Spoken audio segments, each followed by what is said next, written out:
The world was about to be given a whole new interpretation of the Atlantis myth, and an array of fanciful and bizarre concepts would merge into the popular psyche.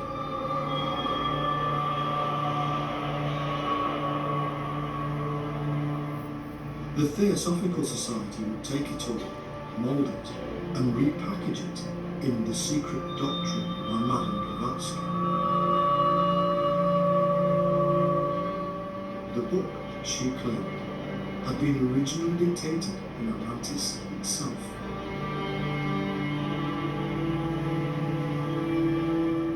In the book, Blavatsky completely ignored Plato's statement that Atlantis was the opposite of pure and good.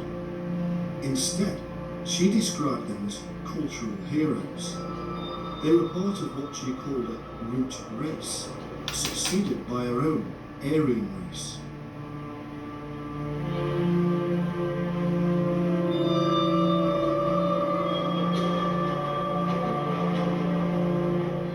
The Theosophists claimed that Atlantis reached its peak of civilization around 1 million years ago, when it finally destroyed itself through the dangerous use of psychic and supernatural powers.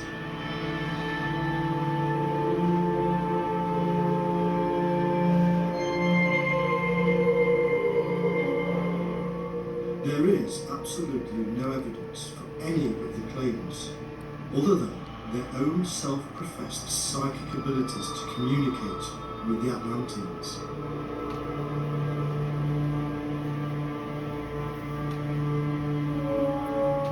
The merging of myths and the retelling of the Atlantis legend would eventually provide the Nazis with one of the pretenses for their Aryan philosophy, which resulted in mass genocide.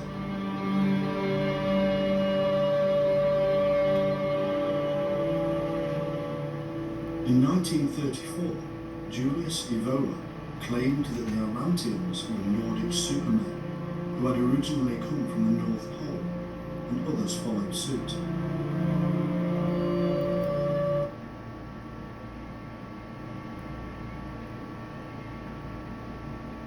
You make self-love look easy. Put yourself on top. Halo top. Then there comes Edgar Cayce. He was a Kentuckian who claimed to have psychic powers and the ability to foretell the future and heal the sick.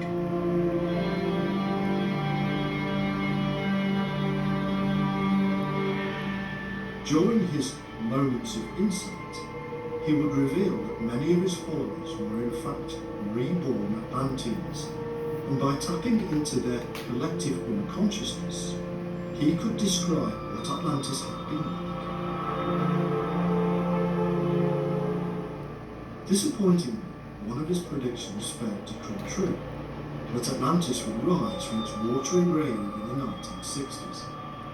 Nevertheless, Cayce, even after his death, still has thousands of followers who still search for the Hall of Records, supposedly buried beneath the Sphinx in Egypt, and upon which are written the secrets of Atlantis.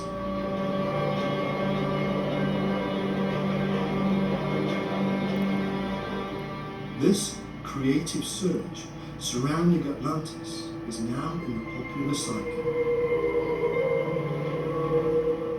People see it as a home of advanced technology, of superhuman abilities, of perfection.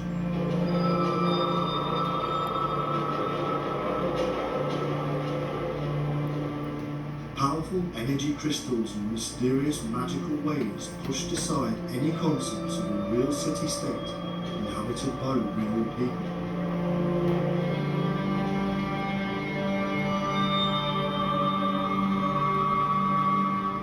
During the course of the 1960s and beyond, modern understanding of plate tectonics and continental drift has eroded such New Age philosophies, and science took over. Today, most scholars see the story of Atlantis as a method of teaching. Breaking down Plato's writing methods and Greek storytelling reveals that he was in fact asking us to examine our own culture, politics and government, We have missed the point, they say, if we go off around the world attempting to discover the lost continent.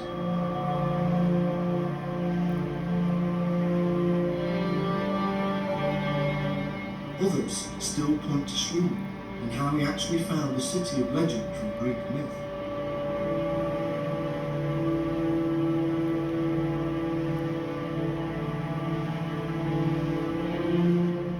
Remnants of the New Age creations linger in films and TV shows, on numerous websites full of conspiracy theories and aliens, and in dozens of speculative books.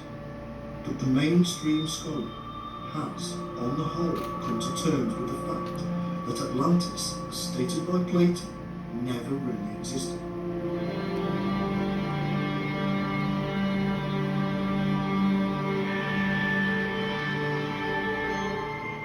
But there are those, like Schliemann, who remain outside of the mainstream and still search. And every few years a new theory emerges, and some of these even make it onto our TV screens with bold claims to have discovered the real Atlantis.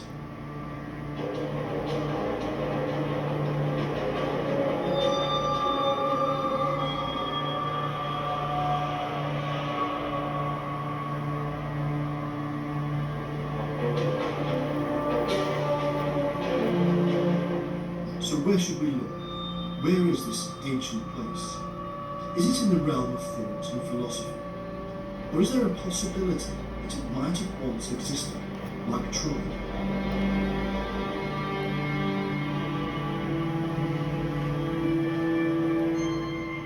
There literally are dozens of hypothetical locations put forward by modern-day explorers. Some completely ignore Plato's words and don't even look to the Atlantic Ocean.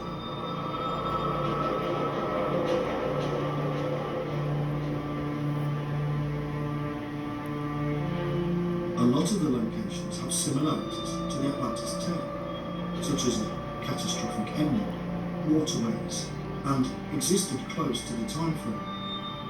Most of the proposed locations fall within the Mediterranean Sea.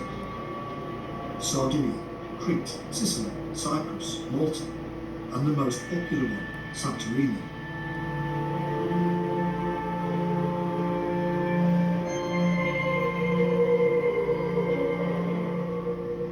There are also ancient cities that come under the spotlight, such as Troy and Atlantis.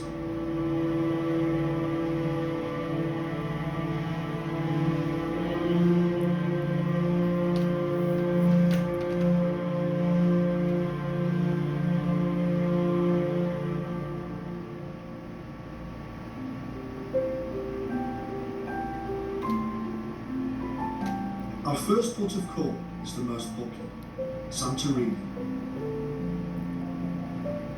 Located in the Aegean, it is today known as Thera. Many experts claim that it was once the home of ancient Minoan civilizations from Crete.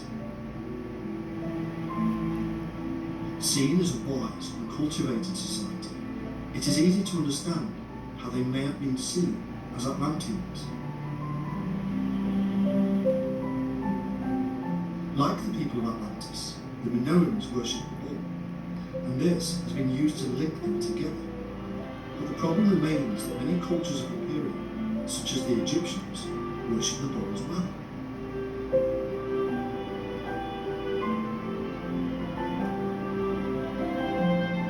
In around the 16th century BC, Santorini erupted, destroying the society completely.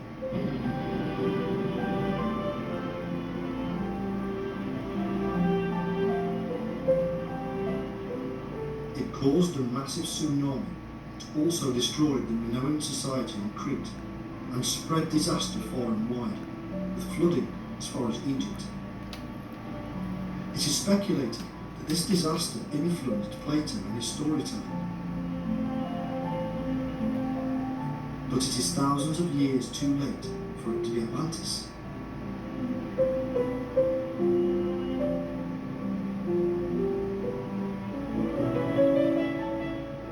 However, some have argued that Plato meant 900 years and not 9,000, and that this was an error in translation. This would also make Crete roughly the same size as Atlantis, and Crete too is a possible contender.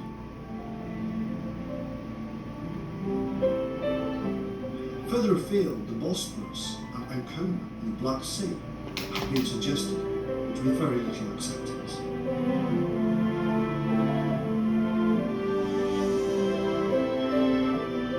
Speculation, New Age psychic ideas, Nazi propaganda, treasure hunters, and more, and yet nobody has found the real hard evidence.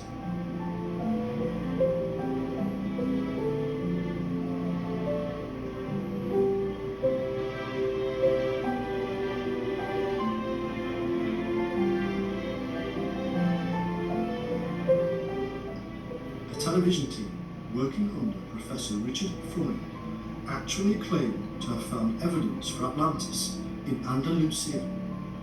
It was their belief that Atlantis had been destroyed by a tsunami in the area previously discovered by Spanish scientists.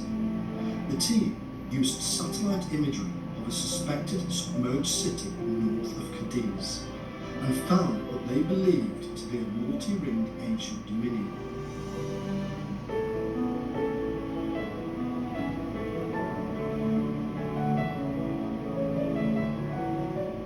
They claimed that citizens of Atlantis fled to other cities and locations close by.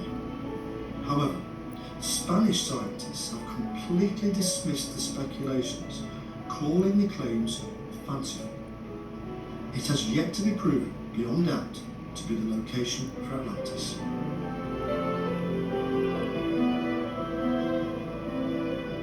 The team were not alone in their claim, however. German researchers and historians have also stated the area to be a likely location. The claims centre around a place called Tartessus, which was said to have been a basis for Plato's work on Atlantis by some historians in the 1920s. The writer Herodotus stated that it was situated beyond the Pillars of Hercules, a statement Plato also used for Atlantis. They traded widely and seemed to have been wealthy. A local port was built, now known as Cadiz, and yet, apart from the good professor, no